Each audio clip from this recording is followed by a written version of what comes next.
Dios les bendiga, mis queridos hermanos, mis queridas hermanas. Soy el profeta Emilio Guzmán, su pastor de esta su iglesia, Estandarte de Provisión, Templo Jesús es el Señor. Y estoy transmitiendo desde la capital de la República Mexicana, la hermosa Ciudad de México. Y bien, en este domingo 18 de agosto de este año 2024, estoy enviando este mensaje, esta prédica a través de esta red social, como un alimento fresco, como un ungüento nuevo, que necesitamos las ovejitas del prado del Señor.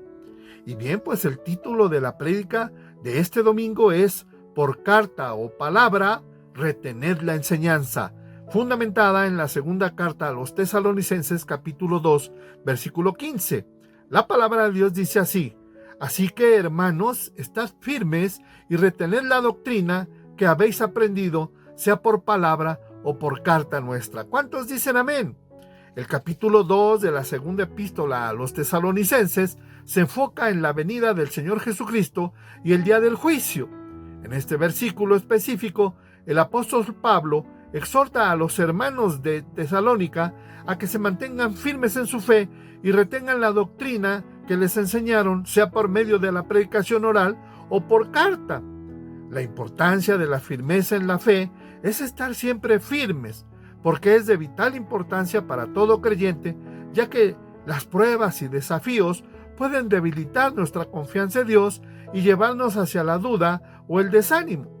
Pero si permanecemos firmes en nuestra fe, pues podemos enfrentar los desafíos con la seguridad de que Dios está con nosotros y no nos abandonará. ¿Cuántos dicen amén? Puedes gozarte conmigo, mi querido hermano, mi querida hermana. Esto es algo bien importante en la vida de todo cristiano. La importancia de retener la doctrina es fundamental para mantenernos en el camino correcto y no ser influenciados por las doctrinas falsas o engañosas. En un mundo donde hay muchas enseñanzas diferentes que pueden hacernos tropezar, debemos retener la verdad de la palabra de Dios, y esto nos fortalecerá y nos dará la dirección y la guía que tanto necesitamos. Porque pues usted lo sabe, se encuentra en la calle a esos jóvenes y señoritas que andan de blanco y negro con una plaquita aquí a la altura del corazón, y otros que los domingos todavía ni amanece y ya le están tocando las puertas, y en cada parada de camión hoy en día en el metro están entregando folletos y trípticos, y usted ya sabe a quién me refiero. Así que debemos tener mucho cuidado con la doctrina que se andan dispersando por ahí, y por eso los apóstoles tenían esa intención y sobre todo la confianza y la seguridad de que nosotros, pues ya sea por carta o por palabra, retuviésemos la enseñanza, ya sea recibida por medio de ellos o por medio del Espíritu Santo. ¿Cómo podemos aplicar? Es una pregunta obligada. La segunda carta a los Tesalonicenses capítulo 2 versículo 15 en nuestra vida. Es decir, la cita bíblica base que estamos analizando, de donde se desprende esta prédica. Pues este versículo nos llama a la acción y a avanzar en nuestra fe, no solo recibiendo la palabra de Dios, sino también aferrándonos a ella y proclamándola a los demás. Para aplicar este versículo en nuestra vida, debemos estar en constante estudio y reflexión sobre la palabra de Dios, para poder retenerla y defenderla de las enseñanzas que no sean bíblicas. También debemos ser y dar testimonio de la verdad a través de nuestras palabras y acciones sobre todo, para que otros puedan conocerla y seguir el ejemplo de una vida cristiana firme. La cita bíblica base es un recordatorio de que debemos permanecer firmes y sin vacilar en nuestra fe, aferrándonos a la verdad de la palabra de Dios. Al mantenernos firmes en la doctrina que hemos aprendido, pues podemos enfrentar los desafíos de la vida pues con confianza, sin temor, siendo una fuente de luz y esperanza para aquellos que nos rodean. Que el Señor dirija nuestro corazón para que améis a Dios y esperéis en Cristo. Y sobre todo, que ellos puedan preguntarnos: oye, ¿cómo le haces? O ¿qué está pasando en tu vida? ¿Por qué eres ahora un hombre bendecido o una mujer llena de salud y de bendiciones? Con trabajo, con casa, un auto, etcétera. Y es ahí a donde nosotros vamos a poder entrar de lleno con este tipo de personas y declararles que hemos retenido la enseñanza, ya sea por carta o ya sea por palabra de parte de nuestros líderes, de nuestros apóstoles o de aquellos siervos que están al pendiente de cada uno de nosotros. Pablo deduce esta exhortación con buenos fundamentos de lo que precede, en la medida en que nuestra firmeza y poder de perseverancia no descansan solo en la seguridad de la gracia divina, sino en nuestra obediencia. Sin embargo, cuando Dios nos llama a la salvación, extendiendo, por así decirlo, su mano hacia nosotros, cuando Cristo, por la doctrina del Evangelio, se nos presenta, pues el Espíritu nos es dado como un sello y un fervor de vida eterna. ¿Recuerdas cuando fuiste bendecido con el Espíritu Santo? Pablo, en consecuencia, haría que los tesalonicenses se pusieran de pie, no solo cuando otros continúen de pie, sino como una estabilidad, manteniendo el equilibrio y seguramente el llamado de Dios, fortaleciéndonos contra toda ocasión, sobre todo ofensas, de tal manera que ni siquiera la ruina del mundo sacudirá y mucho menos derrocará nuestra estabilidad. ¿Por qué? Porque ¿cuántos se burlan de nosotros al saber que somos cristianos?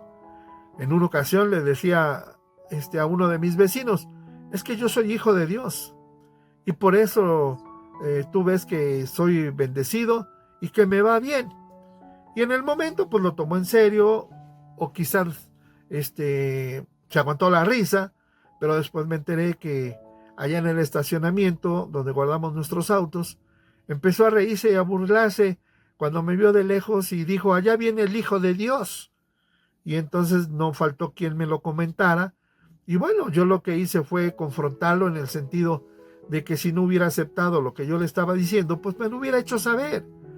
Pero que aún así yo lo perdonaba y que el Señor tenía un plan para él, siempre y cuando él aceptara al Señor Jesucristo como su único y suficiente Salvador. Ahora, estar dotado de una fuerza invencible es algo mucho más importante que la disciplina externa. Por lo tanto, en mi opinión, él incluye toda la doctrina bajo ese término, como si hubiera dicho que tiene fundamento sobre el cual pueden mantenerse firmes siempre que perseveren en una sana doctrina de acuerdo con las instrucciones que él les dio. No niego que este concepto se aplique adecuadamente a las ordenanzas que son designadas por las iglesias, con miras a promover la paz y mantener el orden, y admito que se toman en cuenta. Sin embargo, el contexto, como he dicho, requiere que se tome aquí para significar la totalidad de esta doctrina en lo que se les había instruido a los tesalonicenses, porque el asunto tratado es el más importante de todos, que su fe pueda permanecer segura en medio de una terrible agitación de la iglesia. Hoy en día no es la excepción, y cada uno de nosotros pues podemos salir adelante compartiendo el verdadero evangelio de Jesucristo. Por eso cada vez que termina una prédica, los exhorto a que la estudien, la analicen, la repasen, cotejen las escrituras y cuando la hayan entendido y dominado, la puedan compartir con aquellos que tienen hambre y sed de la palabra de Dios. Pablo declara en otra parte, según primera carta a los Corintios, capítulo 7, versículo 35, que no era su intención atrapar conciencias, ya que no era legal, ni para él, ni para todos los apóstoles juntos. Esto quiere decir que no podría pescar en una pecera. ¿Qué caso tendría? Tendría que ir a buscar los peces. Y bueno, podemos juzgar en parte a partir de esta epístola que él recomienda, ya sea por la palabra, es decir, por discurso, o por epístola. Ahora, ¿qué contienen estas epístolas? Esto es la pregunta que debemos hacernos. Sino una doctrina pura que revoca todo fundamento y cada invención que está en desacuerdo con la simplicidad del evangelio, pues es revocada por medio de las cartas. Y bueno, pues así cada uno de nosotros podemos darle el valor adecuado a todo lo que escribió Pablo. Voy a finalizar con esta breve oración y con esta breve reflexión. Así es que, mis queridos hermanos, mis queridas hermanas, pidámosle a Dios que estemos firmes, reteniendo la doctrina que hemos aprendido, sea por palabra o por carta, que está implícita en la palabra de Dios, es decir, la Biblia. ¿Cuántos dicen amén? ¿Cuántos pueden dar una ofrenda de palmas al Señor? Yo espero que en este domingo, pues sea un domingo lleno de bendiciones y milagros cuando recibas la palabra, y que cuando la hayas entendido, pues la puedas compartir con aquellos que necesitan de Cristo. No pierdo el tiempo para poderte invitar a que me pongas un like ahí en donde está el espacio de la prédica. No cuesta nada. Te puedas suscribir a mi canal y que pues juntos podamos seguir estando gozosos recibiendo la palabra de Dios como un alimento nuevo, como un ungüento fresco, como siempre te digo. Así que aprovecha la oportunidad de suscribirte y de poner un like y déjame tus comentarios, tus preguntas y con gusto las vamos a responder. Bueno, pues espero que sea de bendición esta palabra y me despido de ti con mi frase favorita, con mi frase de siempre. Adelante con Cristo y hasta la próxima. Recibe mis bendiciones. Y no te olvides de mi consejo. Vale la pena seguir a Cristo. ¡Aleluya!